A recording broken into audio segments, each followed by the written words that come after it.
சிறகடிக்க ஆசை அடுத்த ஒரு எபிசோடில் பார்த்தீங்கன்னா திரும்ப அருண் முத்துவை வச்சு இந்த மீனாவும் சீதாவும் சண்டை போட்டுக்கிறாங்க. சீதா வந்து புரிஞ்சுக்காமையே பார்த்தீங்க அப்படின்னா முத்து மேலே தான் தப்பு இருக்குது. முத்து வந்து பார்த்தீங்க அப்படின்னா அருண் கிட்ட மன்னிப்பு கேட்கணும் அப்படின்னு சொல்லிட்டு மீனா கிட்ட சொல்கிறாங்க. மீனா வந்து என் ஹஸ்பண்ட் மேலே ஒரு தப்புமே இல்லை, அவரே மன்னிப்பு கேட்கணும்னு சொன்னாலும் நான் விட மாட்டேன், அவர் மன்னிப்பு கேட்க மாட்டாருன்னு சொல்லி ஸ்ட்ரிக்டாக சொல்லிடுவாங்க. இதனால சீதா வந்து மீனா கிட்ட நான் உங்ககிட்ட பேசவே மாட்டேன், அவர் எப்போ மன்னிப்பு கேட்குறாரோ அப்போ தான் பேசுவேன்னு சொல்லிட்டு கோச்சிக்கிட்டு போயிடுவாங்க. இதை நினச்சி மீனாவோட அம்மா பார்த்தீங்கன்னா ரொம்பவே வருத்தத்தில் இருப்பாங்க. சாப்பிடாம தண்ணி குடிக்காமல் ரொம்பவே இதை பற்றியே யோசிச்சுக்கிட்டே இருப்பாங்க.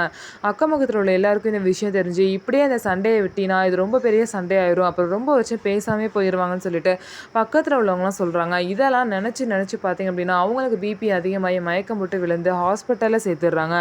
இதனால அவங்கள பார்க்க சீதா மீனா எல்லாமே வந்து துடிச்சு போய் வராங்க. ஸோ இதுக்கப்புறமாவது 2 பேரும் சண்டை போடாமல் சேர்ந்துருப்பாங்களா அப்படின்னு சொல்லிட்டு வெயிட் பண்ணி பார்ப்போம். சீதா வந்து முத்து மேலே ஒரு தப்பும் இல்லை அப்படின்னு சொல்லிட்டு புரிஞ்சுக்கிட்டு திரும்ப அவங்க அக்கா கூட எப்போதும் போல் பேசி சகஜமாக இருப்பாங்களா அப்படின்னு சொல்லிட்டு பார்க்கலாம். நம்ம வீடியோ உங்களுக்கு பிடிச்சிருந்தா நம்ம வீடியோவை லைக் பண்ணிக்கோங்க. மறக்காமல் நம்மளோட சேனலை சப்ஸ்கிரைப் பண்ணிவிட்டு பாருங்கள்.